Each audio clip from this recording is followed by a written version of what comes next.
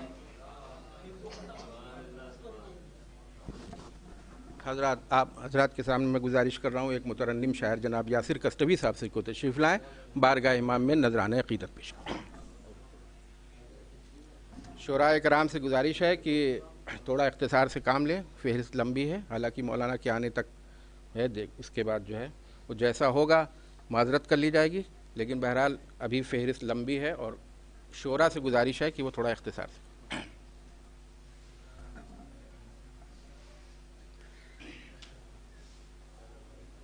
چار مصرے سماعت فرمائیں۔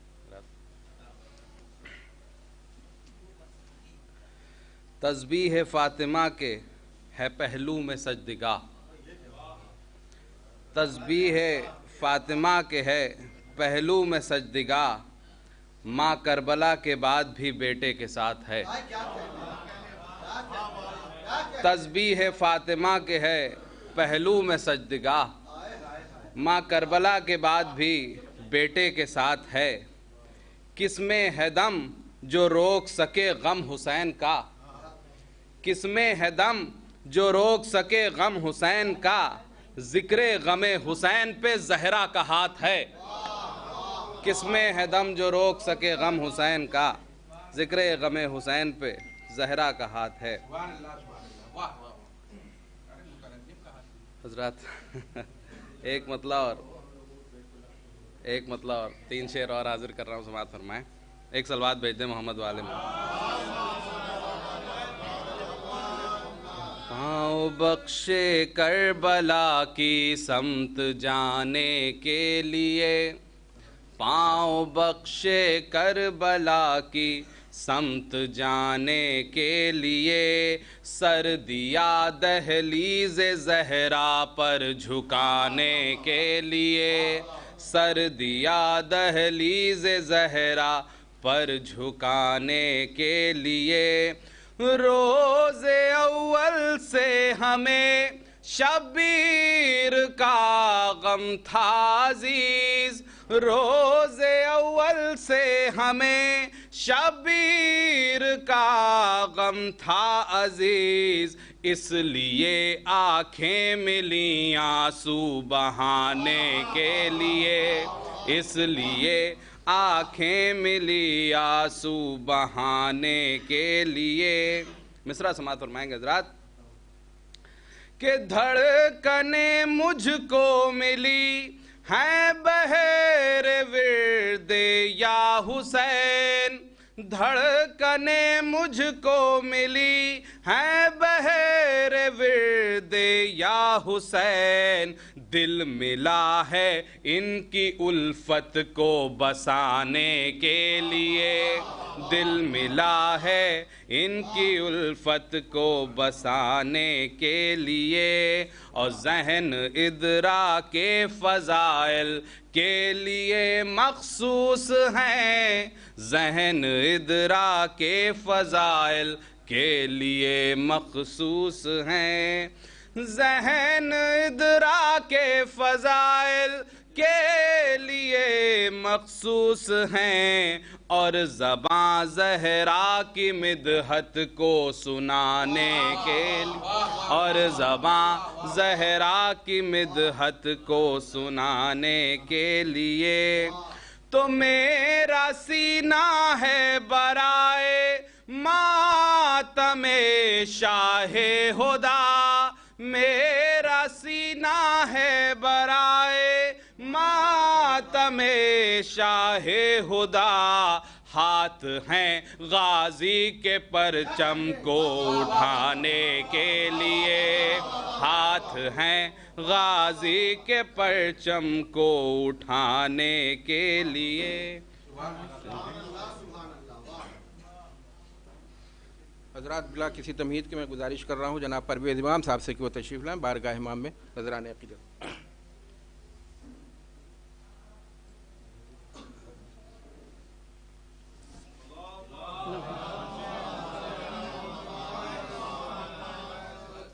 آپ حضرات سے ایک سورہ فاتحہ کی گزارش ہے، حفیظ النساء مرحومہ بنت محمد موسیٰ مرحوم.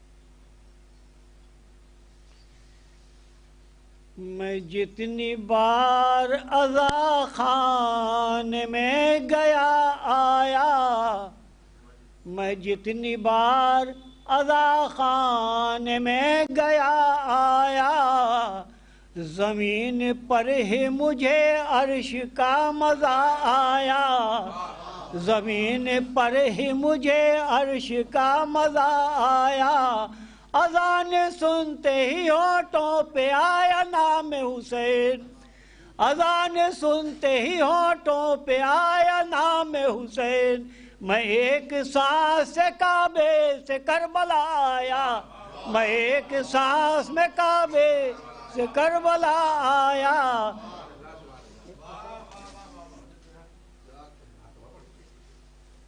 اپنے اختصار سے کہا دیں.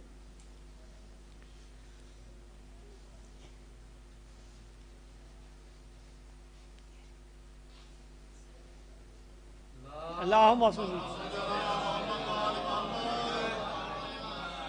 ذرا سی خاک میں کل کائنات بھی لایا، ذرا سی خاک میں کل کائنات بھی لایا، دل و جگر میں آتش بھی فرات بھی لایا، دل و جگر میں آتش بھی فرات بھی لایا، دل و جگر میں آتش بھی فرات بھی لایا، میرے نصیب پہ حیران ہیں جہاں والے، میرے نصیب پہ حیران ہیں جہاں والے، میں کربلا سے کفن بھی حیات بھی لایا، میں کربلا سے کفن بھی حیات بھی لایا، دل و جگر میں آتش بھی فرات بھی لایا.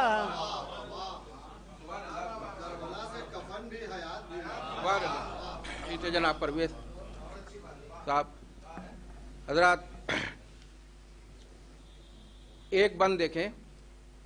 کیوں کر نہ کروں شکر خدائے دو جہاں کا، کیوں کر نہ کروں شکر خدائے دو جہاں کا، بخشا ہے میرے دل کو مزہ سوز نہاں کا، ہو نار جہنم بھی تو لطف آئے جنا کا، اور ملتی ہے خوشی صحت و آزار سے مجھ کو، خلعت یہ ملا ہے تیری سرکار سے مجھ کو، خلعت یہ ملا ہے تیری سرکار سے مجھ کو. اور ایک روز ہوا شوق میرے دل میں یہ پیدا، اس راہ سے گزروں کہ جو ہے نامور و یکتا، اس شوق میں تاریخ کے اوراق کو الٹا، فہرست میں ایک نام تھا جو سب سے جلی تھا، مزدہ ہو کہ وہ نام حسین ابن علی تھا، مزدہ ہو کہ وہ نام حسین ابن علی تھا. آئیے حضرات، میں گزارش کر رہا ہوں بڑے ادب و احترام کے ساتھ جناب سرفراز کاظم صاحب سے کہ وہ تشریف لائیں. آپ حضرات ان کا استقبال بآواز بلند نعرے صلوات کے ساتھ کریں.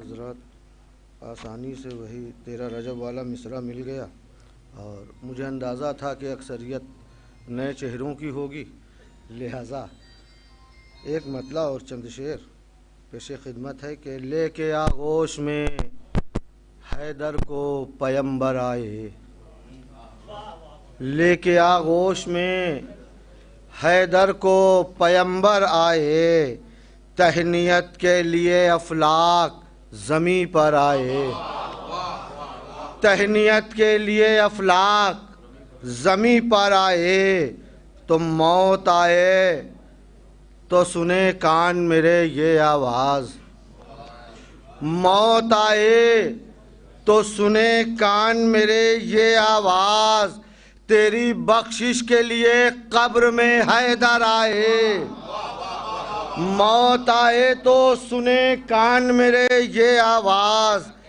تیری بخشش کے لیے قبر میں حیدر آئے، تو کر لیا میں نے تیرے نام کو تلوار علی، کر لیا میں نے تیرے نام کو تلوار علی، سامنے جب بھی میرے مرحب و انتر آئے، سامنے جب بھی میرے مرحب و انتر آئے۔ اور شعر دیکھیں کہ آئے کعبے میں علی اور گئے مسجد سے، آئے کعبے میں علی اور گئے مسجد سے، کون اس دہر میں اب ان کے برابر آئے، کون اس دہر میں اب ان کے برابر آئے۔ تو جب غذا لے کے پہنچتے ہیں اسیروں کے قریب، جب غذا لے کے پہنچتے ہیں اسیروں کے قریب، ایسا لگتا ہے کہ صحرا میں سمندر آئے۔ درود پڑھیں بر محمد والے محمد پر۔ ایک اور درود پڑھیں بر محمد والے محمد پر۔ شعر بطور خاص دیکھیں پیش کرتا ہوں کہ کربلا تجھ پہ یہ واجب ہے تو صلوات پڑھے، کربلا تجھ پہ یہ واجب ہے تو صلوات پڑھے، ارے شکل اکبر میں تیرے پاس پیمبر آئے، شکل اکبر میں تیرے پاس پیمبر آئے، تو کتنا واجب ہے امامت کی صدا پر لبیک، کتنا واجب ہے امامت کی صدا پر لبیک، دیکھ بے شیر بھی جھولے سے نکل کر آئے، دیکھ بے شیر بھی جھولے سے نکل کر آئے۔ مصرع تھا آج استاد ملک ساقیے کوثر آئے، تضمین کا شعر بھی دیکھ لیں کہ ہاں براہیم کو تعمیر کی اجرت دینے، ہاں براہیم کو تعمیر کی اجرت دینے، آج استاد ملک ساقیے کوثر آئے، آج استاد ملک ساقیے کوثر آئے، تو یا نبی آپ نے ان کو بھی پڑھایا کلمہ، یا نبی آپ نے ان کو بھی پڑھایا کلمہ، خیمہ کفر سے رنجش کے جو پتھر آئے۔ شعر آخر بطور خاص کہ کوئی بھر پایا نہ دیوار حرم تیرا شگاف، کوئی بھر پایا نہ دیوار حرم تیرا شگاف، جانے اس دہر میں کتنے ہی رفوگر آئے، کوئی بھر پایا نہ دیوار حرم تیرا شگاف، کوئی بھر پایا نہ دیوار حرم تیرا شگاف، جانے اس دہر میں کتنے ہی رفوگر آئے، تو ہائے شبیر کی اللہ سے قربت کاظم، ہائے شبیر کی اللہ سے قربت کاظم، نو کے نیزہ پر تلاوت کے لیے سر آئے، نو کے نیزہ پر تلاوت کے لیے سر آئے۔ حضرات مولانا تشریف فرما ہے، بس ان کے استقبال کے لیے ایک بدلہ اور 2-3 شعر سماعت فرما لیں، اور اس کے بعد جناب نیّر سرسوی کے چند شعر ہیں۔ جن کو غم حسین کا صدقہ نہیں ملا، جن کو غم حسین کا صدقہ نہیں ملا، آنکھیں ملی ہیں ان کو اجالا نہیں ملا، آنکھیں ملی ہیں ان کو اجالا نہیں ملا، اور یوسف کے دام لگ گئے بازار مصر میں، یوسف کے دام لگ گئے بازار مصر میں، اشک عزا خریدنے والا نہیں ملا، اشک عزا خریدنے والا نہیں ملا، اور اشک عزا کو مل گیا رومال فاطمہ، اشک عزا کو مل گیا رومال فاطمہ، ایسا نماز کو بھی مصلی نہیں ملا، ایسا نماز کو بھی مصلی نہیں ملا۔ اور مقطع کا شعر دیکھیں کہ نیّر یہ میرا اشک عزا وہ فرات ہے، نیّر یہ میرا اشک عزا وہ فرات ہے، جس پہ کسی یزید کو قبضہ نہیں ملا، جس پہ کسی یزید کو قبضہ نہیں ملا، جس پہ قبضہ نہیں ملا۔ حضرات میں بڑے ادب و احترام سے گزارش کر رہا ہوں میسم خطیب عصر عالی جناب مولانا میسم زیدی صاحب قبلہ کی بارگاہ میں کہ وہ ممبر پہ تشریف لائیں، بارگاہ امام میں نذران عقیدت پیش کریں۔ آپ حضرات ان کا استقبال بآواز بلند نعرہ صلوات کے ساتھ۔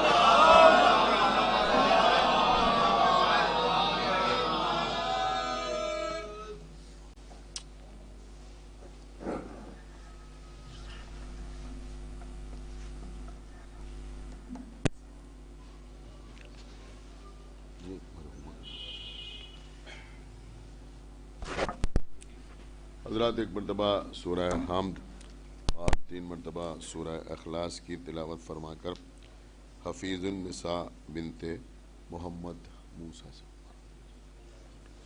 الحمدللہ رب العالمین الرحمن الرحیم مالک یوم الدین اہدنا الصراط المستقیم الذین انعمت علیہم غیر المغضوب علیہم ولا الضالین بسم اللہ الرحمن الرحیم اللہ الصمد لم یولد الرحمن الرحیم اللہم صلی علی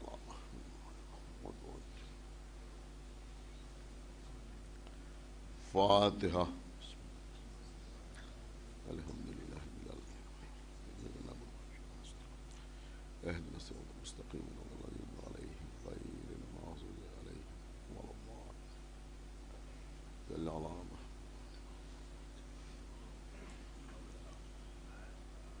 اعوذ باللہ السمیع العلی العظیم من الشیطان اللعین الرجیم بسم اللہ الرحمن الرحیم الحمد للہ الذی ہدانا لہذا وما كنا لنهتدی لولا ان ہدانا اللہ لقد جاءت رسل ربنا بالحق الصلاة والسلام على سيدنا ونبينا وشفينا ومولانا ومولى الثقلين جد الحسن والحسين أبي القاسم محمد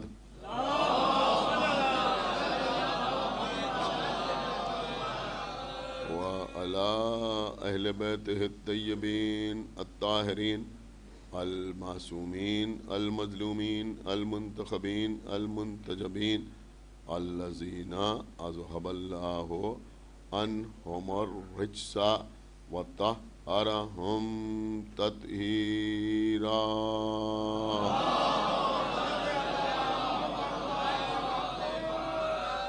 ولعنة الله على أعدائهم وقتلتهم وغاصبي حقوقهم ومنكري فضائلهم ومصائبهم أجمعين من الآن إلى يوم الدين أما بعد فقد قال الله سبحانه تبارك وتعالى في كتابه المجيد وفرقانه الحميد وقوله الحق بسم اللہ الرحمن الرحیم یا ایہا الذین آمنوا اوفوا بالعقود صلوات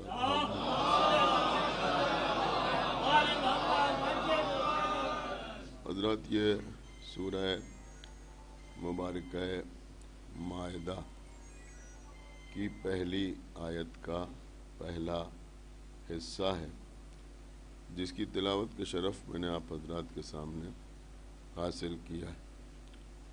سورہ مائدہ ہمارے لیے یعنی فرش عزا پر بیٹھنے والوں کے لیے یوں بھی بڑی اہمیت کا حامل ہے، اس لیے کہ اسی سورہ میں آیہ بلغ بھی موجود ہے اور آیہ تکمیل دین بھی اسی سورہ کا حصہ ہے، اور ہمارے کلمے کو ثبوت، دلیل اور قوت بخشنے والی آیت یعنی آیہ ولایت بھی اسی سورہ مبارکہ میں نظر آتی ہے۔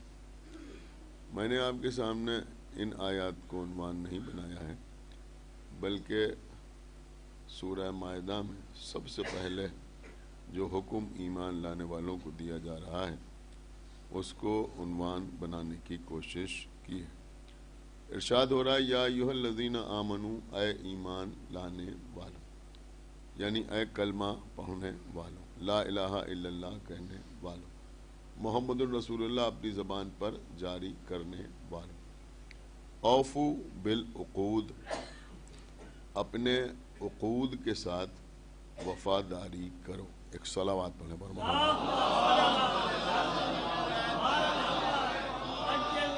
دیکھیے پڑھے لکھے حضرات تشریف فرما ہے، میں آپ کی خدمت میں عرض کرنا چاہوں گا کہ اس میں لفظ استعمال ہوا عقود، عین قاف واو دال، عقود۔ عقود جو ہے یہ عقد کی جمع ہے، یعنی اگر ایک ہو تو عقد، اور اگر بہت سے ہوں تو انہیں کہتے ہیں عقود۔ میں سمجھتا ہوں کہ عقد کا لفظ ایسا لفظ ہے جس سے یہاں بیٹھا ہوا کوئی شخص ایسا نہ ہوگا جو واقف نہ ہو اور جو اس کے مفہوم سے کسی حد تک متعارف نہ ہو۔ ہمارے یہاں عقد کا لفظ صرف اور صرف ایک ہی معنی میں استعمال ہوتا ہے، اور وہ ہے نکاح۔ عام طور پر ہم یہ سمجھتے ہیں کہ عقد کا مطلب نکاح اور نکاح کا مطلب عقد۔ ایک صلوات پڑھیں پر محمد۔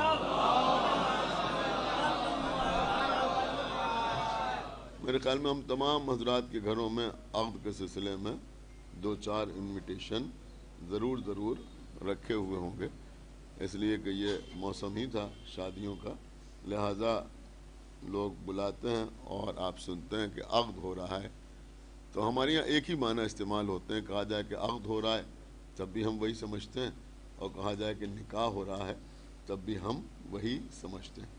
لیکن اگر تھوڑا سا آپ کبھی عبارت پر غور کریں جو لکھی جاتی ہے تو بات آپ کی سمجھ میں آ جائے۔ لکھا ہوتا ہے عقد نکاح۔ ایک صلوات پڑھیں پر محمد۔ تو اب اگر اضافت کے ساتھ لکھا ہوا ہے عقد نکاح تو میں سمجھتا ہوں کہ یہ سمجھنا آسان ہے کہ ہر عقد نکاح نہیں۔ ایک صلوات پر محمد۔ توجہ فرمائیے آپ نے یا نہیں؟ تو میں آپ کی خدمت میں عرض کروں گا کہ عقد کا مطلب کیا ہوتا ہے۔ دیکھیے قبلہ مانا جو پڑھے لکھے حضرات ہیں مجھ سے بہت بہتر طریقے سے ان ساری چیزوں کو جانتے ہیں، میں تو صرف بچوں کے لیے پڑھتا ہوں کہ بچوں کی سمجھ میں یہ باتیں آ جائیں کہ عقد کا مطلب کیا ہوتا ہے۔ دیکھیے اگر آپ ڈکشنری میں دیکھیں، اگر آپ لغت میں دیکھیں تو عقد کے جو بالکل پرائمری میننگ ہے، یعنی بالکل بنیادی جو معنی عقد کے ہیں وہ ہیں باندھنا۔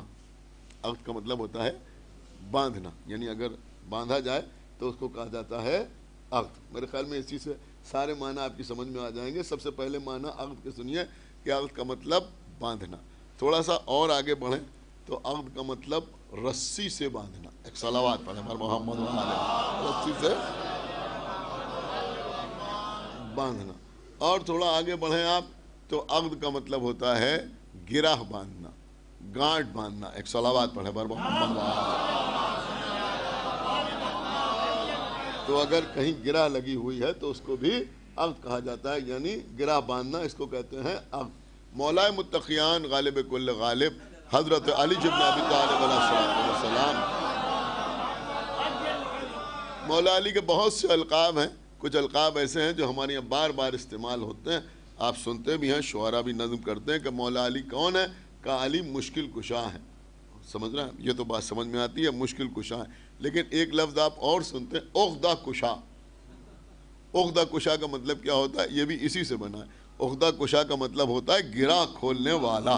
ایک صلوات پڑھیں پر محمد و گرہ کھولنے والا۔ اب اس کے جو اصطلاحی معنی ہے اس وقت اس کے اوپر بحث نہیں ہے۔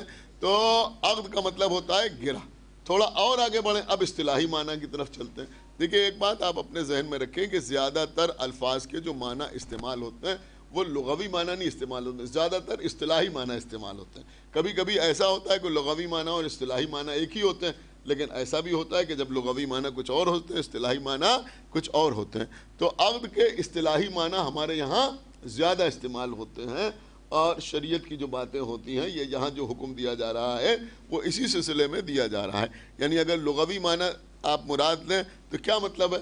اوفو بالعقود، یعنی اپنی گروہوں کے ساتھ تم وفاداری کرو، یعنی اگر کسی کو باندھ دو تو اس کے ساتھ وفاداری کرو۔ نہیں، اب یہاں پر ہم کو دیکھنا پڑے گا کہ اصطلاحی معنی کیا ہے۔ دیکھیں آپ متوجہ رہیں، اصطلاحی معنی کیا ہے؟ کہ اصطلاحی معنی عقد کے ہیں معاہدہ۔ آپ نے غور کیا؟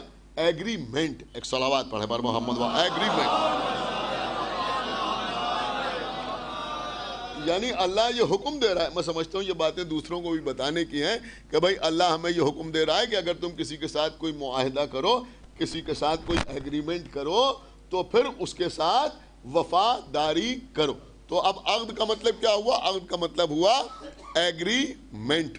اب میرے خیال میں ساری باتیں آپ کی سمجھ میں آ سکتی ہیں۔ اب عقد کی بہت سی قسمیں ہیں، اب کہاں تک میں بیان کروں، بہت قسمیں، لیکن 2-3 نام لے لوں تاکہ بات آپ کی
آپ آگے تک لے جائیں، مکان خریدنا ہے، دکان خریدنا ہے، گاڑی خریدنا ہے، 4 ویلر خریدنا ہے، کچھ بھی خریدنا ہے آپ کو، تو ہر جگہ عقد بیع ہوگا۔ ایک طرف سے آفر ہوگا، دوسری طرف سے ایکسیپٹنس ہوگا۔ تو آفر اور ایکسیپٹنس اگر نہ ہو تو اسے عقد نہیں کہا جاتا، وہ کسی بھی صورت میں ہو، کسی بھی قسم کا عقد ہو، لیکن اگر آفر اور ایکسیپٹنس نہ ہو تو اسے عقد نہیں کہا جاتا۔ یہی جو آفر اور ایکسیپٹنس ہے، اسی کو شریعت کی زبان میں ایجاب اور قبول کہا جاتا ہے۔ صلوات پڑھتے بار محمد اسی کو ایجاب اور قبول، ایک صلوات اور پڑھے بار محمد دیکھیں قبلہ ایک مرحومہ کے ایصال ثواب کی مجلس ہے، اور آپ حضرات جانتے ہیں کہ مجلس کا مقصد فضائل و مصائب اہل بیت بیان کرنا ہوتا ہے، لیکن تمہید کے طور پر کچھ پیغامات یا کچھ باتیں آپ تک پہنچ جائیں تو بہت بہتر ہے۔ کوئی یہ نہ سمجھے کہ ہم 40ویں کی مجلس میں آج کہاں لے کے بیٹھ گئے، لیکن میں آپ کی خدمت میں عرض کرنا، دیکھیے اسی سے ایک زبردست گوشہ سامنے آتا ہے فضیلت کا، انشاءاللہ آپ محسوس کریں گے۔ تو ایجاب اور قبول، جب ایجاب اور قبول ہوتا ہے تو عقد جو ہے اس کا انعقاد ہوتا ہے۔ اب وہ کسی بھی قسم کا عقد ہو تو عقد نکاح بھی اسی وقت ہوتا ہے جب ایجاب بھی ہو اور قبول بھی ہو۔ آپ کبھی غور سے سنیے، جب کسی کی شادی ہوتی ہے، کوئی دولہا میاں بیٹھے ہوئے ہوتے ہیں اور دو مولوی ان کا نکاح پڑھاتے ہیں، تو وہاں کیا ہوتا ہے؟ ایجاب اور قبول ہی تو ہوتا ہے، ایجاب اور قبول ہی تو ہوتا ہے۔ وہ جو صیغے پڑھے جاتے ہیں وہ قرآن کی آیتیں نہیں ہوتی، سمجھ رہے ہیں؟ جو خطبہ دیا جاتا ہے اس میں ہو سکتا ہے کوئی قرآن کی آیت بھی پڑھ دے، حدیث بھی پڑھ دے، لیکن جو صیغے پڑھے جاتے ہیں اس میں قرآن کی آیات نہیں ہوتی، کسی قسم کی دعائیں نہیں ہوتی، صرف ایجاب و قبول ہوتا ہے، یعنی آفر ہوتا ہے اور ایکسیپٹنس ہوتا ہے، آفر اور ایکسیپٹنس۔ اور یہ بات بھی آپ یاد رکھیں کہ ایک بار بھی اگر صیغہ پڑھ دیا جائے تو عقد ہو جاتا ہے۔ ایک صلوات پڑھے بر محمد، ایک بار بس، یعنی ایک بار آفر ہو، دوسری طرف سے ایکسیپٹنس ہو تو اب جو ہے وہ ہو جاتا ہے۔ اب یہ علماء تھوڑا سا آپ کو مطمئن کرنے کے لیے اور تھوڑا سا اپنے اطمینان قلب کے لیے 2 بار یا 3 بار یا 4 بار یا 5 بار یا جتنی بار بھی دل چاہے وہ صیغہ پڑھ دیتے ہیں تاکہ لوگوں کی سمجھ میں آئے کہ بھائی عقد ہو رہا ہے۔ ایک صلوات پڑھے بر محمد وآلہ۔ اور بھی کچھ اسباب ہیں، تو میں عرض یہ کر رہا تھا کہ ایک بار بھی اگر پڑھ دیا جائے، انتہا یہ ہے کہ اگر دولہا دلہن خود بھی ایجاب و قبول کر سکیں تو عقد ہو جاتا ہے۔ کوئی ضروری نہیں ہے کہ کوئی مولوی پڑھائے، وہ تو اس کو وکیل کرتے ہیں تو وہ ان کی طرف سے پڑھتا ہے۔ تو ایجاب اور قبول، لیکن دیکھیں یہاں پر ایک چیز سمجھنے کی ہے، بس وہی بات جو ہے وہ آپ کو فضائل کے باب تک لے جاتی ہے کہ ہمارے یہاں ایجاب و قبول ہوتا ہے۔ آپ کبھی شادی میں جائیے تو کھانے کے علاوہ ان چیزوں کے اوپر بھی تھوڑی سی توجہ ضرور دیجئے، تو بہت سی باتیں آپ کی سمجھ میں آ جائیں گی کہ جب ایجاب و قبول ہوتا ہے اور 2 مولوی نکاح پڑھتے ہیں، 2 مولوی نکاح پڑھتے ہیں، دیکھیں بہت توجہ کے ساتھ سنیے گا۔ اب خطبے کے بعد نکاح شروع ہوا، آپ بتائیں ایک مولوی دولہا کی طرف سے ہوتا ہے، ایک دلہن کی طرف سے ہوتا ہے، ایک لڑکے کی طرف سے ہوتا ہے، ایک لڑکی کی طرف سے ہوتا ہے۔ آپ بتائیے کہ جب نکاح کے صیغے پڑھے جاتے ہیں تو ابتدا کون کرتا ہے؟ کبھی آپ نے غور کیا اس بات پہ کہ ابتدا کون کرتا ہے؟ کہ لڑکی والا جو ہے، جو لڑکی کی طرف سے وکیل ہوتا ہے وہ ابتدا کرتا ہے، اور لڑکے والا جو ہے وہ جواب دیتا ہے۔ اس کا مطلب کیا ہوا؟ اس کا مطلب یہ ہوا کہ ہمارے یہاں نکاح میں ایجاب جو ہے وہ لڑکی والے کی طرف سے ہوتا ہے۔ کیا سن رہے ہیں آپ؟ خدا کے لیے بھائی بیدار ہوئیے۔ اور قبول جو کیا جاتا ہے وہ لڑکے والے کی طرف سے کیا جاتا ہے، یعنی قبل تو جو کہتا ہے وہ لڑکے کا وکیل کہتا ہے، جبکہ قبلہ ہمارے سماج کا طریقہ یہ ہے کہ رشتہ لڑکے کی طرف سے جاتا ہے، لڑکی کی طرف سے نہیں جاتا۔ ایک صلوات پڑھے بر محمد۔ عام طور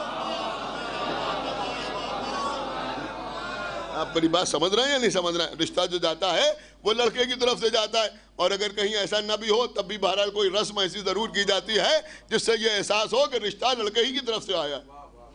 آپ سمجھے؟ یہ بھی کسی وجہ سے، یہ کیوں ہے؟ یہ اس لیے ہے کہ جب اللہ نے جناب آدم کو خلق کیا اور جناب حوا کو بھی پیدا کیا، آدم نے حوا کو دیکھا تو اللہ نے حوا سے نہیں کہا کہ تم اٹھ کے آدم کے پاس آؤ۔ سن رہے ہیں آپ یا نہیں سن؟ ایک صلوات پڑھے بر محمد۔ اللہ نے حوا تو نہیں کہا کہ تم آدم کے پاس آؤ، بلکہ آدم سے کہا کہ تم حوا کے پاس جاؤ۔ تو چونکہ آدم حوا کے پاس آئے تھے اس لیے آج تک ان کے رسپیکٹ میں رشتہ جو جاتا ہے وہ لڑکے والے کی طرف سے جاتا ہے۔ ایک صلوات پڑھے بر محمد وآلہ۔ ہر چیز کا کچھ نہ کچھ سبب ضرور ہے، تو رشتہ جو جاتا ہے وہ لڑکے والے کی طرف سے جاتا ہے، لیکن ہم آدم کی شریعت پہ چلنے والے نہیں ہیں، ہم ہیں محمد کی شریعت کے پابند۔ بڑا سمجھدار مجمع میرے سامنے بیٹھا ہوا ہے، ہم ہیں محمد کی شریعت کے پابند، لہذا ہمارے یہاں رشتہ تو لڑکے کی طرف سے جاتا ہے جناب آدم کے رسپیکٹ میں، لیکن جب شرعی مسئلہ سامنے آتا ہے یعنی عقد کا، تو اس وقت ایجاب ہوتا ہے لڑکی کی طرف سے، قبول ہوتا ہے لڑکے کی طرف سے، اس کا سبب کیا ہے؟ اس کا سبب یہ ہے کہ جب پیغمبر کا پہلا عقد ہوا، نہیں سن رہے ہیں، جب پیغمبر کا پہلا عقد ہوا جس کے ذریعے سے اللہ نے پیغمبر کو نسل عطا کی، جس کے ذریعے سے اللہ نے پیغمبر کو صاحب اولاد کیا، سن رہے ہیں، تو پیغمبر نے خدیجہ کے پاس رشتہ نہیں بھیجا. صلوات پڑھے بر محمد وآلہ محمد.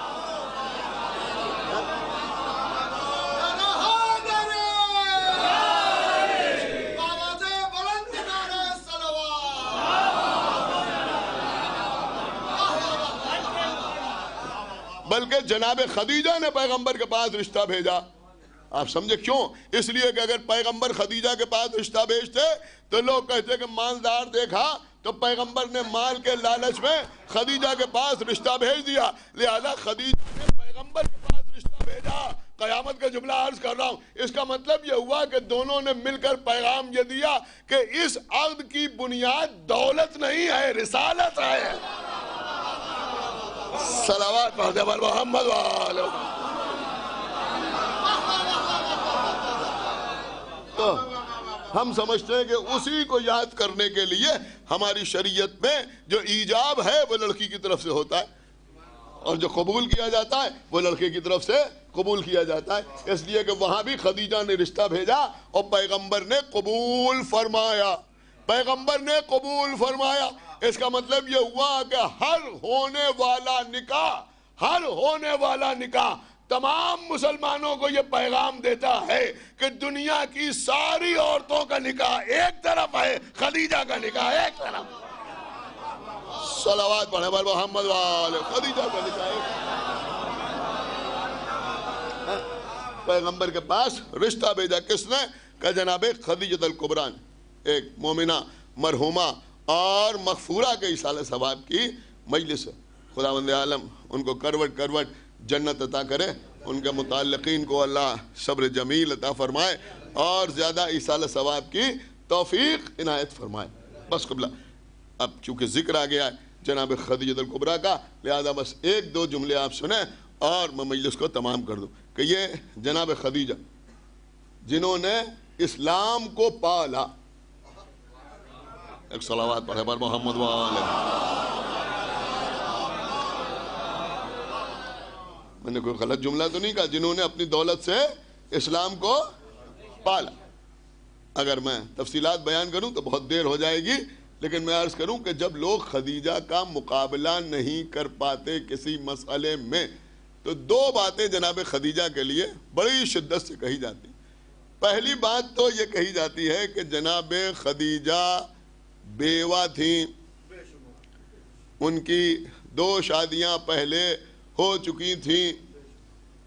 ایک بات کہوں، ایصال ثواب کی مجلس ہے، دیکھیے قبلہ پیغمبر کی شادی کا مسئلہ ہے، پیغمبر کا عقد ہو رہا ہے. اللہ کبھی کسی بیوی کی شادی اگر وہ مقدس ہو تو غیر کفو میں کرنا پسند نہیں کرتا. ہمارے پاس اس کی دلیل ہے. جناب مریم بتول ہے، جناب مریم بتول ہے. چونکہ مریم بتول ہے لہذا آپ نے ہمیشہ ذاکرین سے سنا ہوگا کہ کوئی کفو نہیں تھا، لہذا اللہ نے مریم کو کنوارا رکھنا پسند کیا، مگر غیر کفو سے بتول کی شادی ہو جائے یہ گوارا نہیں کیا. کیوں گوارا نہیں کیا؟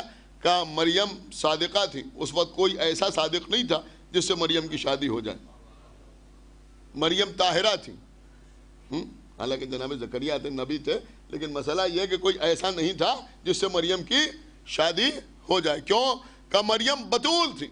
4-5 سال پہلے میں نے ایک جملہ کہا تھا کہ بتول کا مطلب کیا ہوتا ہے. عام طور پر جو لوگ بتول کا مطلب سمجھتے ہیں وہ آپ جانتے ہیں، بہرحال اس سے بھی کوئی انکار نہیں ہے کہ جو بی بی ہمیشہ پاک رہے وہ بتول کہلاتی ہے. لیکن بتول کے معنی کیا ہے؟ کہ بتول کے معنی یہ ہے کہ ایسی بی بی جس کی زندگی کا لمحہ لمحہ صرف اور صرف اللہ کے لیے وقف ہو، اسے کہتے ہیں بتول. اسی لیے جناب مریم کو بیت المقدس کی خدمت کے لیے وقف کر دیا گیا تھا. لیکن اللہ نے مریم کی شادی اس لیے نہیں کی کہ بطول کے لیے کوئی کفو نہیں ملا، بطول کے لیے کوئی کفو نہیں ملا. دیکھیں اسی کو کہتے ہیں خطابت. جو جملہ میں اب آپ کی خدمت میں عرض کرنا چاہتا ہوں، اب ہماری سمجھ میں آیا کہ اگر کوئی بی بی بطول ہو تو بطول کا مطلب ہے جس کی زندگی کا لمحہ لمحہ اللہ کے لیے وقف ہو. تو اگر کوئی بی بی بطول ہوگی تو پھر کسی بندے کے گھر میں پیدا ہونے والا اس کا کفو نہیں ہو سکتا. دیکھیں قبلہ ایک اور مسئلہ حل ہو گیا، شاید آپ پہنچے نہیں. سنا آپ نے؟ یعنی بطول بی بی کے لیے کفو ہونے کے لیے ضروری ہے نہیں ہے، آپ سمجھ رہے ہیں؟ اگر بندے کے گھر میں پیدا ہوا ہے تو بطول بی بی کا کفو نہیں ہو سکتا. اب دو ہی بیویاں بطول ہیں، یا مریم بطول ہیں یا سیدہ بطول ہیں. مریم کنواری رہ گئی، کوئی کفو نہ ملا. اب سمجھ میں آیا کہ علی کعبے میں کیوں پیدا ہوئے. صلوات بر محمد وآل محمد.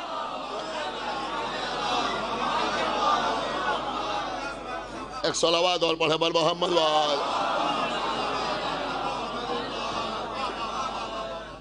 تو جناب مریم کی شادی نہیں ہوئی، جناب خدیجہ کا عقد پیغمبر سے ہوا. دیکھیں اکثر کتابوں میں ایک ذکر ملتا ہے، ہمارے یہاں 40ویں کی مجالس میں یا سیوم کی مجالس میں یا برسی میں آپ نے اکثر دیکھا ہوگا کہ کوئی شاعر آتا ہے، وہ کہتا ہے صاحب قطع تاریخ ملاحظہ فرمائیے.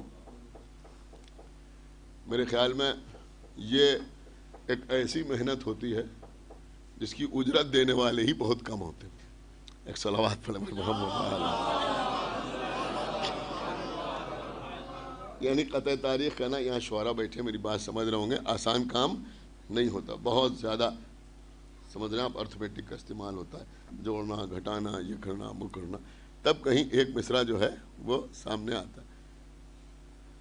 اب زیادہ تر لوگ تو بیچارے سمجھتے نہیں کہ اس میں کیا کہہ دیا گیا، کیا ہو گیا، اور اسی لیے دھیرے دھیرے جس فن کی قدر نہ ہو وہ اپنے آپ دھیرے دھیرے ختم ہوتا جاتا ہے. تو بہت کم ایسا رہ گیا کہ کوئی کسی قطع تاریخ کہے، لیکن اکثر آپ سنتے ہیں قطع تاریخ. ایک مصرع آپ نے یہ جملے ضرور سنے گا، بچوں سے کہہ رہا ہوں کہ اس میں مادہ تاریخ ہے. مادہ تاریخ کا مطلب کیا ہوتا ہے؟ مطلب اس کے آخری مصرے میں جو مصرع پڑھا جا رہا ہے اس کے حروف کے اعداد اگر جوڑے جائیں تو مثلا 2026 آئے گا یا 2025 آئے گا یا 1447 آئے گا. یہ مطلب ہوتا ہے مصرع تاریخ کا. تو یہ آپ سنتے ہیں اکثر مساجد کے اوپر مصرع لکھا رہتا ہے فارسی میں، اس میں تعمیر کے سلسلے میں جو مادہ تاریخ ہوتا ہے وہ ہوتا ہے. اکثر لوگوں کے نام ہوتے تھے پہلے کہ جس میں نام ہی میں ان کا سن ولادت جو ہے وہ چھپا ہوا ہوتا تھا. لیکن بہرحال آپ سنتے ہیں کہ جب کوئی شاعر، میں شعراء سے معذرت کے ساتھ عرض کر رہا ہوں، جب کوئی شاعر قطع تاریخ پڑھتا ہے تو پہلے مصرے میں، یعنی جو مادہ تاریخ سے پہلے والا مصرع ہوتا ہے، اس مصرے میں زیادہ تر یہی کہا جاتا ہے کہ ہاتف نے یہ صدا دی. مثلا یہ لفظ آپ نے سنا ہوگا کہ ہاتف یہ آواز دے رہا ہے کہ مثلا وہ جنت میں ہیں یا وہ معصومہ کے قریب ہیں، یہ ہیں وہ ہیں، اور اس کے بعد پڑھ دیا جاتا ہے، لوگ داد دے دیتے ہیں. آپ کو معلوم ہے ہاتف کا مطلب پکارنے والا. یہ ہاتف جو ہمارے مرحومین کے لیے صدا دیتا ہے تو وہ ایسے صدا دیتا ہے کہ کوئی اور نہیں سنتا، صرف شاعر کے کان میں چپکے سے آگے کہہ دیتا ہے. ایک صلوات پڑھیں چپکے، ایک صلوات پڑھ دیں محمد. تو بس وہ شاعر جو ہے وہ مومنین کو بتا دیتا ہے.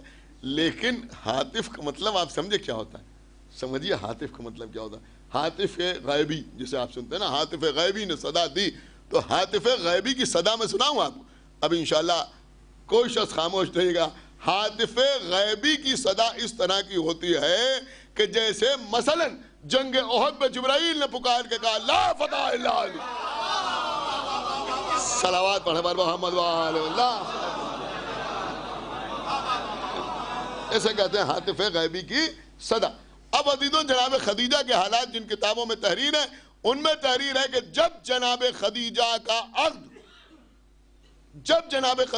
عقد پیغمبر اسلام کے ساتھ ہوا تو ہاتف غیبی نے مابین زمین و آسمان آ کر آواز دی کہ اللہ اس بات پر فخر کر رہا ہے کہ میں نے طاہرہ کو طاہر سے، کہ غور کیجئے گا کہ طاہرہ کو طاہر سے اور اور صادقہ کو صادق سے بیاہ دیا. یعنی اللہ کہہ رہا ہے کہ میں نے طاہرہ کو طاہر سے بیاہ دیا, صادقہ کو صادق سے بیاہ دیا. یعنی خدیجہ طاہرہ تھی, محمد طاہر ہیں.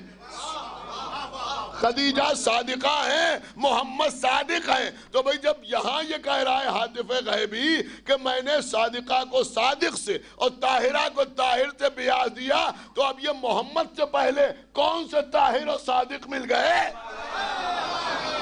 صلوات محمد وآل محمد. تو پہلے کون؟ ایک صلوات اور پڑھے بر محمد وآل محمد.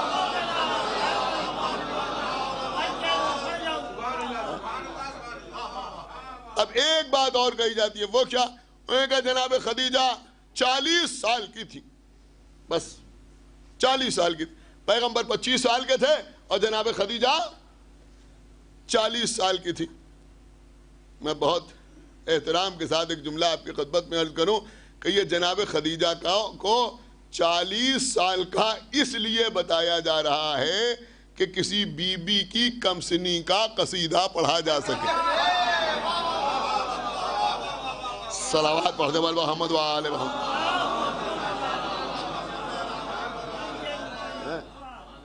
بہت توجہ, حالانکہ اب سنبھالے نہیں سنبھل رہا ہے معاملہ. ایک صلوات پڑھتے بل محمد وآل. تو جناب خدیجہ, انہوں نے کہا جناب خدیجہ کون تھی؟ کہا جناب خدیجہ 40 سال کی تھی, 40 سال کی تھی. حالانکہ دیوبند سے کتاب چھپی ہے محی الدین طبری کی سیرت النبی, اس میں بھی لکھا ہوا ہے کہ جب عقد ہوا تو جناب خدیجہ 28 سال کی تھی اور پیغمبر اسلام 25 سال کے تھے جب جناب خدیجہ سے عقد ہوا. بہرحال جو ہماری مجالس کا مزاج ہے اس کے مطابق آپ کی خدمت میں عرض کریں کہ بھیا جناب خدیجہ کو تم 40 سال کا کہو یا 50 سال کا کہو یا 60 سال کا کہو, ہمیں کوئی پرابلم نہیں ہے, اس لیے کہ باقی ازواج کتنی ہی کم سن کیوں نہ ہو, لیکن اللہ نے محمد کو اولاد خدیجہ ہی سے ایک صلوات پڑھتے پر محمد اولاد جو ملی.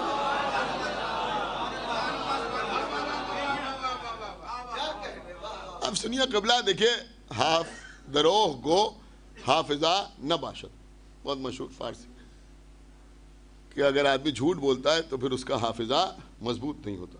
اور یہ تو آج کل میرے خیال میں آپ سوشل میڈیا پر اور میڈیا پر دیکھتے ہی رہتے ہیں کہ لوگ آج کچھ کہتے ہیں, کل کچھ کہتے ہیں, پرسوں کچھ کہتے ہیں. تو جھوٹ بولنے والا آدمی جو ہے اس کے پاس حافظہ نہیں ہوتا. اور ایک جملہ میں اپنی طرف سے آپ کے سامنے ایڈ کر دوں اس میں کہ جھوٹ بولنے والے کے پاس نہ تو حافظہ ہوتا ہے نہ غیرت ہوتی. اگر غیرت ہو, ایک صلوات پڑھ پر یعنی بہت سے معاملات میں یہ غیرت جو ہے وہ بھی انسان کو روکتی ہے. اگر غیرت ہی ختم کر دیے تو پھر کچھ بھی کر لیں, کوئی مسئلہ ہی نہیں.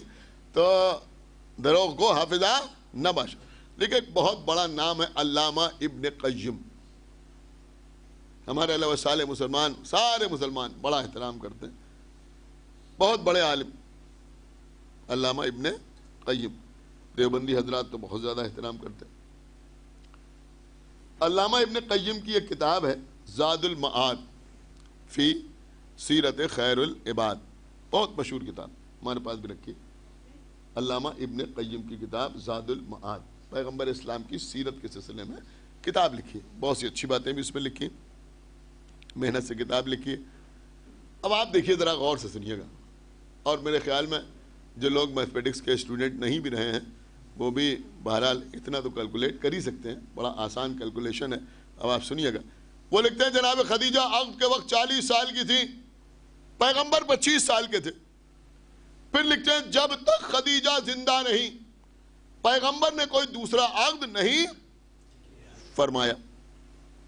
چلیے یہاں تک کوئی مسئلہ نہیں. 40 سال کی خدیجہ, 25 سال کے نبی, جب تک زندہ رہی پیغمبر نے کوئی دوسرا عقد نہیں فرمایا. پھر وہ لکھتے ہیں کہ جناب خدیجہ پیغمبر کے ساتھ 26 سال کچھ مہینے یعنی تقریباً 27 سال رہی. 27 سال 27 ایئرس جناب خدیجہ پیغمبر کی عقد میں رہی. پھر آخر میں انہوں نے لکھا کہ اور پھر 55 سال کی عمر میں جناب خدیجہ کا انتقال ہو گیا. دیکھیے یہ بات ہی ایسی ہے کہ تھوڑا رکی کہ آپ داد دے سکتے ہیں کیلکولیٹ کر کے. ایک صلوات پڑھیں بر محمد وآلہ. اب آپ مجھے بتائیے کہ 40 سال کی تھی، 27 سال پیغمبر کے ساتھ رہی، تو پھر وقت وفات عمر کیا ہونا چاہیے تھی؟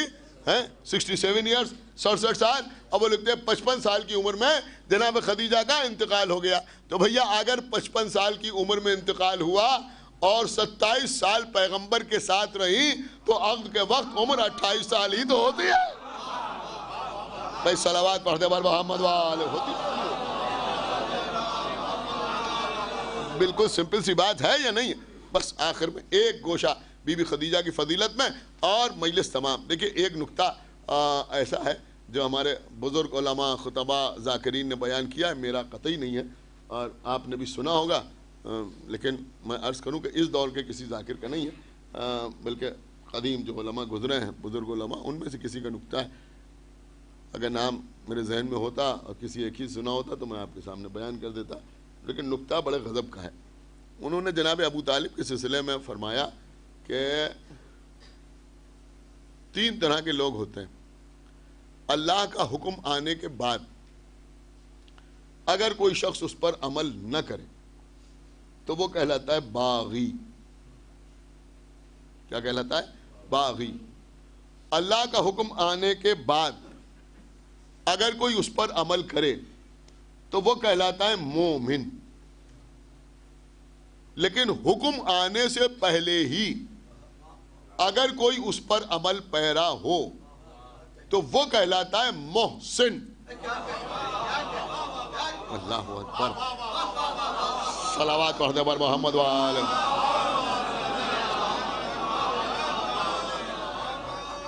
اب میں جلدی جلدی عرض کر رہا ہوں اس نکتے کو، اس لیے اس کے آگے میری منزل ہے کہ بھائی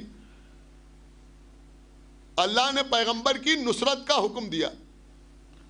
اب اگر کوئی حکم نصرت آنے کے بعد پیغمبر کو دشمنوں میں تنہا چھوڑ کے چلا جائے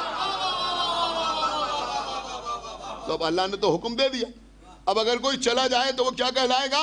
کہ وہ کہلائے گا باغی.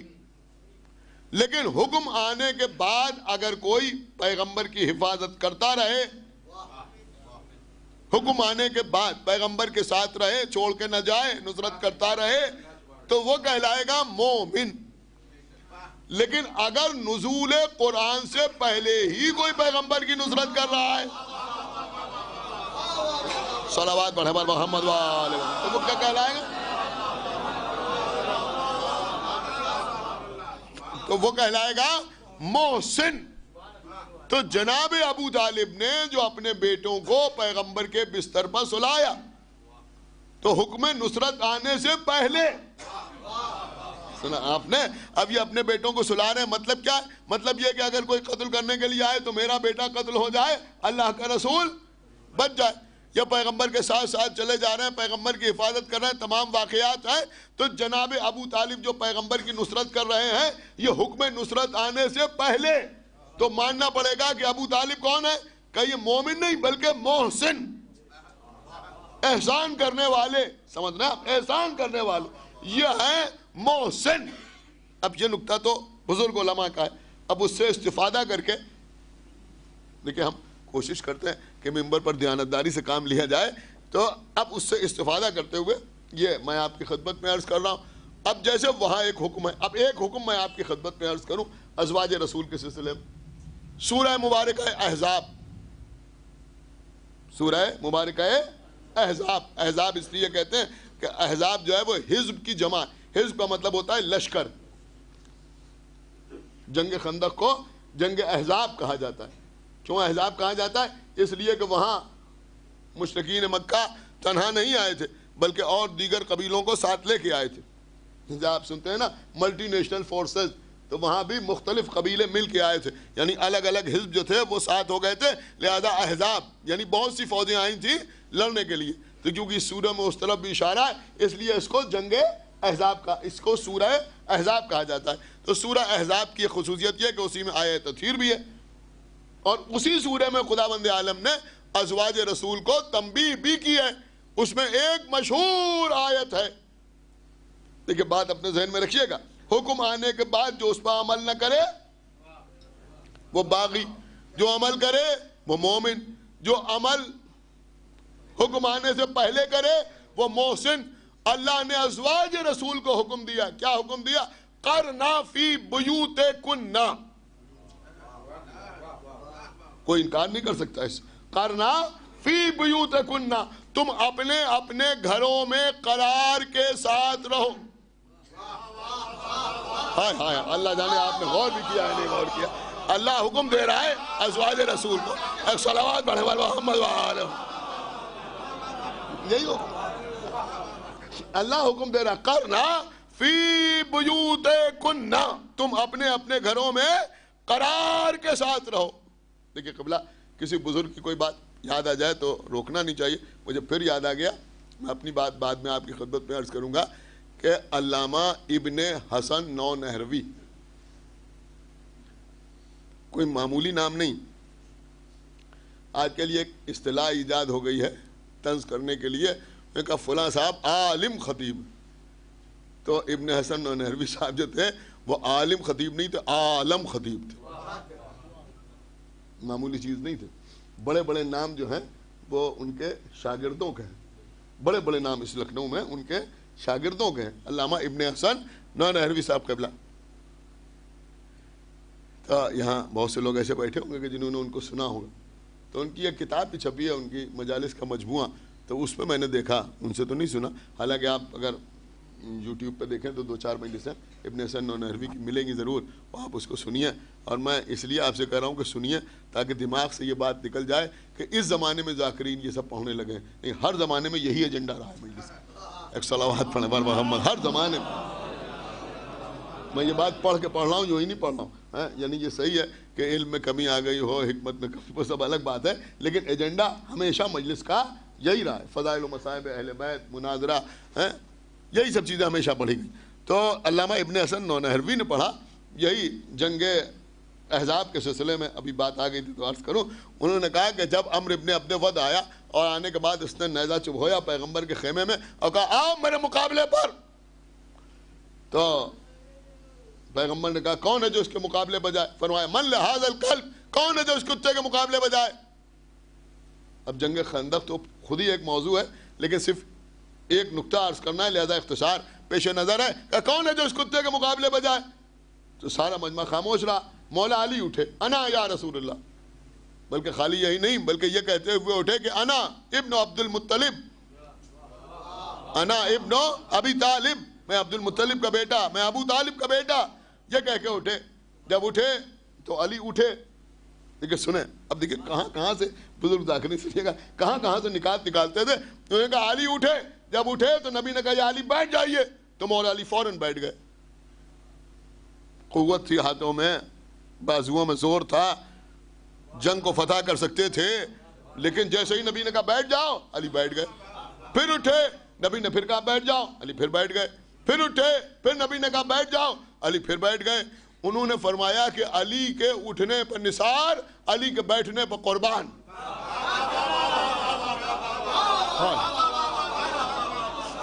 بھائی دیکھیں، یہ بزرگ کا نقطہ آپ کی خدمت میں عرض کر رہا ہوں، میں دیکھتا ہوں آپ کیسے محسوس کرتے ہیں۔ انہوں نے کہا علی اٹھے بھی اور بیٹھے بھی، انہوں نے کہا علی کا اٹھنا علی کی شجاعت کی دلیل، اور علی کا نبی کے کہنے سے بیٹھ جانا علی کے اطاعت کی دلیل۔ سنایا، علی کی اطاعت کی دلیل، شجاعت ہے، طاقت ہے، زور ہے، ہمت ہے، جمع مردی ہے، سب کچھ ہے، مگر نبی کہہ رہے ہیں بیٹھ جاؤ تو علی بیٹھ گئے۔ یہ نہیں کہا کہ میں نہیں بیٹھوں گا، انہوں نے کہا ہمارا سلام ہو علی کی اطاعت پر جو نبی کے کہنے سے بیٹھ جائیں۔ اب انہیں کیا کہیں جنہیں اللہ کہہ رہا ہے گھر میں بیٹھو۔ صلوات محمد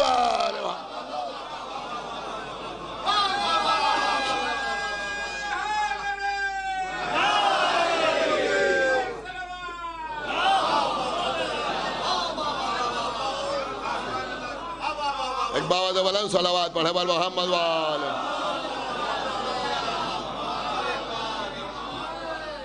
تو اب ہماری بات بھی مکمل ہو جائے کہ قرنا فی بیوتکن، اللہ کہہ رہا تم اپنے اپنے گھروں میں قرار کے ساتھ بیٹھو، کوئی تنگ نہیں ہے، لیکن اللہ کے حکم کے بعد جو اس پر عمل نہ کرے ہے وہ باغیہ۔ اللہ کا حکم آنے کے بعد، ہمارے پاس ساری مثالیں موجود ہیں، اللہ کا حکم آنے کے بعد جو اس پر عمل نہ کرے وہ کہلائے گی باغیہ۔ اللہ کا حکم آنے کے بعد اگر ام سلمہ گھر سے باہر نہ نکلے، سنا آپ نے، جناب ام سلمہ گھر سے باہر نہ نکلے تو ام سلمہ کہلائیں گی مومنہ۔ پوری تاریخ خدیجہ کی پڑھ لیجئے، اتنی زبردست تجارت کی، اتنا بڑا بزنس کیا، ان کا مال افریقہ میں بکا، مصر میں بکا، شام میں بکا، ایران میں بکا، دنیا کے ہر بازار میں خدیجہ کا مال گیا، تجارت ہوئی، ٹریڈنگ ہوئی، لیکن کبھی کسی بازار میں خدیجہ خود نہیں آئی۔ سنا آپ نے یا نہیں سنا؟ ان کا سارا بزنس ان کا غلام میسرہ ہینڈل کرتا رہا۔ اتنی بڑی تجارت کے باوجود خدیجہ گھر سے باہر نہیں آئی۔ اب کیا میں آپ کی خدمت میں عرض کروں کہ قرنا فی بیوتکنا، اپنے اپنے گھروں میں قرار سے بیٹھو۔ اب جو بی بی حکم آنے سے پہلے ہی گھر سے باہر نہ نکلے، صلوات بر محمد وآل محمد۔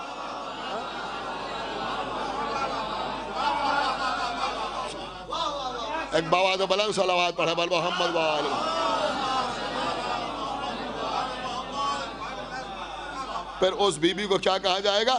کہ اس بی بی کو کہا جائے گا محسنہ۔ تو خدیجہ یوں ہی محسنہ نہیں ہے، اس رخ سے بھی محسنہ ہے، اور پھر اس لیے بھی محسنہ ہے کہ اپنے سارا مال، اپنی ساری دولت دین اسلام پر خرچ کر دے۔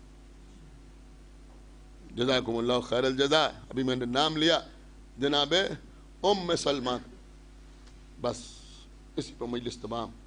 یہ بی بی جناب ام سلمہ کوئی معمولی بی بی نہیں ہے۔ ہمارے علماء نے لکھا ہے کہ جناب ام سلمہ پیغمبر کے گھر میں جناب خدیجہ کی جانشین بن کے آئی تھی۔ بڑا مرتبہ ہے جناب ام سلمہ کا، اور پیغمبر کی ازواج میں پیغمبر کے بعد سب سے زیادہ دن تک دنیا میں رہنے والی بی بی کا نام ہے ام سلمہ، یعنی جناب ام سلمہ کی آنکھ بند ہونے کے ساتھ ازواج کی زندگی کا سلسلہ تمام ہو گیا۔ کہیں اور جناب ام سلمہ کا تذکرہ ہو یا نہ ہو، لیکن ہماری مجالس میں بی بی کا تذکرہ خوب ہوتا ہے، فضائل میں بھی ہوتا ہے اور مصائب میں بھی ہوتا ہے۔ بی بی کے رتبے کے لیے، مرتبے کے لیے اتنا کافی ہے، کیونکہ بات عقد سے شروع ہوئی تھی لہذا یہ عرض کر دوں، اتنا کافی ہے کہ جب بی بی فاطمہ زہرا صلوات اللہ وسلام علیہا کا عقد ہوا اور پیغمبر کو خدیجہ یاد آئیں تو پیغمبر نے فرمایا کہ میری بیٹی کو ام سلمہ کے گھر میں دلہن بنایا جائے، یعنی ہماری شہزادی جو رخصت ہو کے آئیں مولا علی کے گھر، وہ جناب ام سلمہ کے گھر سے آئیں۔ تو اس اعتبار سے فطری طور پر امام حسن اور امام حسین یا شہزادی زینب یا جناب ام کلثوم کے لیے بی بی ام سلمہ کا گھر ننیحال کی حیثیت رکھتا تھا۔ اور عزیزوں، مصائب میں بھی جناب ام سلمہ کا تذکرہ ہوتا ہے، اس لیے کہ یہی وہ بی بی ہیں کہ جن کو حسین مدینے میں چھوڑ کے جا رہے ہیں، یہی ام سلمہ ہیں کہ پیغمبر نے فرمایا ام سلمہ آج ہم گھر میں تنہائی کے عالم میں ہیں، آپ گھر کے دروازے پر بیٹھ جائیں، کوئی ہمارے پاس نہ آئے۔ جناب ام سلمہ بیٹھ گئیں، روایت پہ ملتا ہے کوئی نہیں آیا، لیکن حسین ابن علی آئے۔ جب حسین آئے تو معرفت شناس ام سلمہ، حالانکہ نبی نے کہا تھا کوئی نہ آئے، لیکن جب آقا حسین آئے سلام کیا، کنارے ہٹ گئی، حسین ابن علی اندر گئے. شاید بی بی ام سلمہ یہ بات جانتی تھی کہ آج رسول تخلیہ کیوں چاہتے ہیں. روکا نہیں حسین، بتا دیا کہ سب کے لیے مسئلہ الگ ہے، حسین کا معاملہ الگ ہے. حسین آگے بڑھے، نانا کے قریب پہنچے، رسول بستر پر آرام فرما رہے ہیں. حسین کو اپنے سینے پر لٹایا. ام سلمہ پہنچی، جا کے دیکھا کہ بچہ نانا کے سینے پر آرام کر رہا ہے اور رسول کی آنکھوں سے آنسو بہ رہے. کہا اللہ کے رسول یہ رونے کا سبب کیا ہے؟ کہ ابھی حسین میرے سینے پر لیٹ گیا، جبرائیل نے آ کے خبر دی کہ آپ کا یہ بیٹا کربلا میں رلا رلا کے مارا جائے. پوری شہادت کی خبر ام سلمہ کو دی. اس کے بعد حسین کو لیے ہوئے رسول اٹھے. کہا ام سلمہ کیا آپ وہ جگہ دیکھنا چاہیں گی؟ کہا ہاں. اشارہ کیا، کربلا کی زمین بلند ہوئی. معجز نما رسول نے ہاتھ آگے بڑھایا، ایک مٹھی خاک ام سلمہ کو دی کہ یہ خاک آپ اپنے پاس محفوظ کر لیں، جب یہ خاک خون ہو جائے تو سمجھ لیجئے گا کہ میرا حسین کربلا میں مارا. اب آپ ذرا سوچئے کہ جب امام حسین نے کہا کہ نانی ہم عراق جا رہے ہیں تو ام سلمہ کو سارا واقعہ یاد آ گیا. میرے لال، میرا دل ٹکڑے ٹکڑے ہو رہا ہے، مجھے تمہارے نانا کا یہ واقعہ یاد آ رہا ہے. کہا نانی کیا آپ کربلا کا منظر دیکھنا چاہیں گے؟ کہا ہاں میرے لال. اشارہ کیا، کربلا کی سرزمین سامنے آئی، منظر دکھایا حسین نے. اب عزیزوں بڑی تفصیلات کتابوں میں لکھی ہیں کہ جناب ام سلمہ پوچھتی ہیں بیٹا حسین یہ کون ہے جو کسی کے کٹے ہوئے ہاتھ اٹھا رہا؟ یہ ہاتھ کس کے ہیں؟ یہ اٹھانے والا کون ہے؟ کہا نانی یہ ہاتھ میرے بھائی عباس کے ہیں، اٹھانے والا میں ہوں. اور غور سے دیکھا کہ میرے لال یہ کیسا منظر سامنے ہے؟ کوئی کسی کے سینے سے برچی نکال رہا ہے. کہ نانی یہ میرا بیٹا علی اکبر ہے، میں اپنے بیٹے کے سینے سے کربلا میں برچی نکالوں گا. نانی ذرا غور سے دیکھیے، بلندی پر کوئی اپنے 6 مہینے کے بچے کے لیے پانی مانگ رہا ہے، بچے کو تیر مارا جا رہا ہے. یہ میرا لال علی اصغر ہے، 6 مہینے کا ہو جائے گا، اس کے گلے پر تیر ہرملا لگے گا. بی بی بھی روتی رہی، آقا حسین گریا کرتے رہے. اور پھر حسین نے بھی کچھ خاک اٹھا کے کربلا کی دی. نانی اس خاک کو بھی اسی شیشے میں محفوظ کر لیجئے جس میں آپ نے نانا کی دی ہوئی مٹی کو محفوظ کیا. بس مجلس تمام ہو گئی عزیزوں. دیکھیں کربلا میں جب امام حسین مدینے سے چلے ہیں کربلا کے لیے تو سب کو اپنے ساتھ لے کے گئے. زینب بھی ساتھ جا رہی، ام کلثوم بھی ساتھ جا رہی ہیں، سکینہ بھی جا رہی ہیں، فضہ بھی جا رہی ہیں. لیکن امام حسین 3 اہم ترین بیویوں کو مدینے میں چھوڑ کے گئے. بس آپ سنیں، میں مجلس کو تمام کر دوں. وہ 3 اہم ترین بیویاں کون ہیں؟ کہ ایک تو ہیں جناب ام سلمہ جن کو حسین اپنے ساتھ لے کے نہیں گئے. دوسری ہیں جناب ام البنین مادر عباس، ان کو بھی حسین اپنے ساتھ لے کے نہیں گئے. اور تیسرا نام میرے خیال میں خود ہی آپ کی زبان پہ آ جائے گا، حسین کی 6 برس کی بیٹی فاطمہ صغرا، جن کو حسین اپنے ساتھ لے کر نہیں گئے. ہاں عزیزوں تینوں کو چھوڑ کے جانے کا سبب الگ الگ تھا. ام سلمہ کو اس لیے لے کے نہیں گئے کہ دنیا یہ نہ کہے کہ حسین رسول کی کسی زوجہ کو میدان میں لے کے آ گئے. کرنا فی بیوت کننا کی پاسداری ہے، ام سلمہ گھر میں رہیں. ام البنین کو لے کے کیوں نہیں گئے؟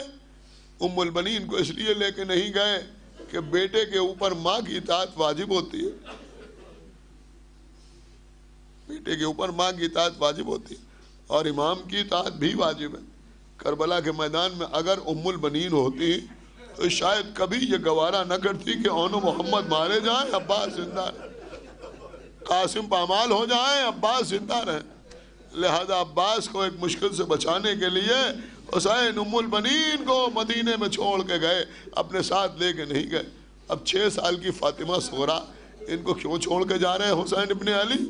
عزیزوں جب حسین جا رہے ہیں تو بی بی صغرا کبھی جناب زینب کے پاس، کبھی جناب ام کلثوم کے پاس، کبھی جناب ام لیلہ کے پاس، کبھی جناب ام رباب کے پاس، کیا ہمیں تنہا چھوڑ کے چلی جائیے گا؟ کیا ہم اکیلے رہ جائیں گے؟ ارے اس وقت عجیب عالم ہوتا تھا جب فاطمہ صغرا عباس کا دامن پکڑتی تھی، چچا عباس،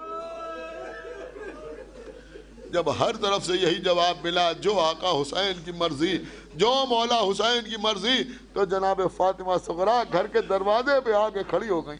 اب صغرا گھر کے دروازے پر کھڑی ہوئی ہیں، قافلہ جانے کی تیاری کر رہا ہے۔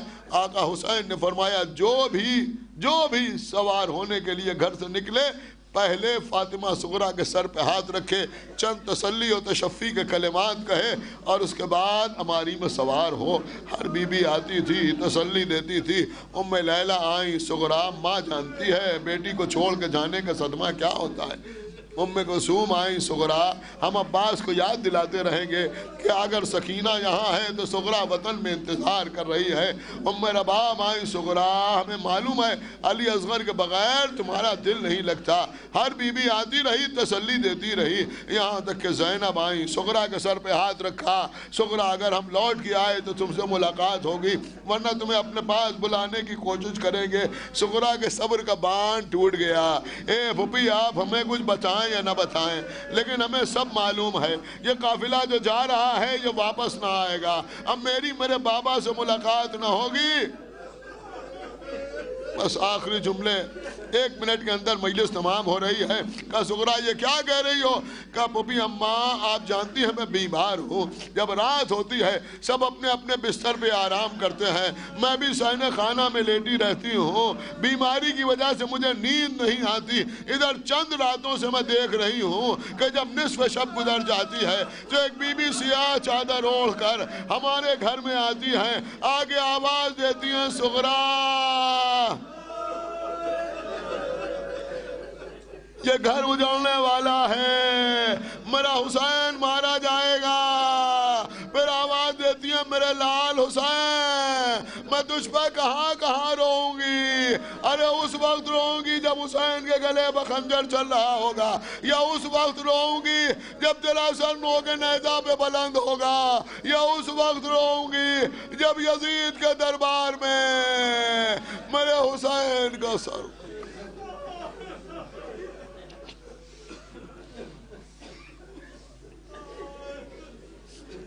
پروردگار تجھے واسطہ محمد والے اس عبادت کو قبول فرما۔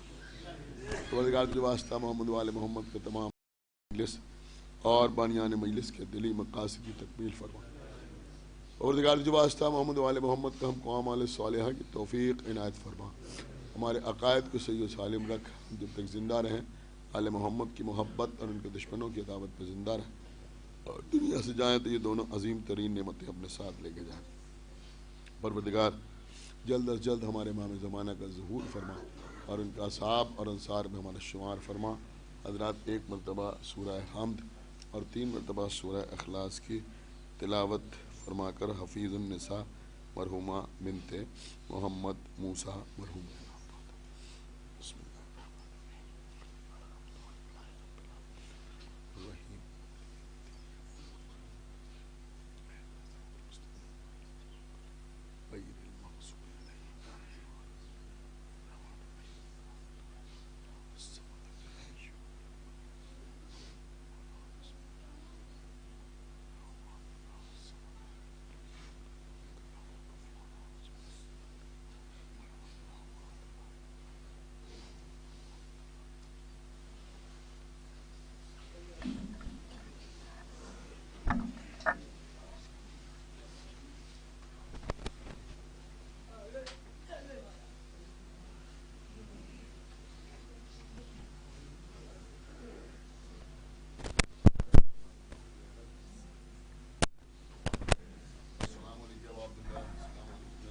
السلام علیکم نبی اللہ، السلام علیکم ورحمۃ اللہ وبرکاتہ، السلام علیکم غریب القرباء، السلام علیکم معین الضعفاء والفقراء، السلام علیکم شمس الشموس، السلام علیکم انیس النفوس، السلام علیکم ایھا المدفون وبعرض الطوس، السلام علیکم مقت الشید وذموارک فی یوم الجزاء، السلام علیکم سلطان العرب العجم علی ابن موسی رضا اور روحی و جسم الفدا ورحمۃ اللہ وبرکاتہ. السلام علیکم یا صاحب العصر والزمان الامان الامان الامان. السلام علیکم خلیفۃ الرحمن. السلام علیکم یا شریک القرآن. السلام علیکم مظہر الایمان. السلام علیکم امام زماننا ھذا اجل اللہ فرجک وصلی اللہ مخرجک وظہورک ورحمۃ اللہ وبرکاتہ.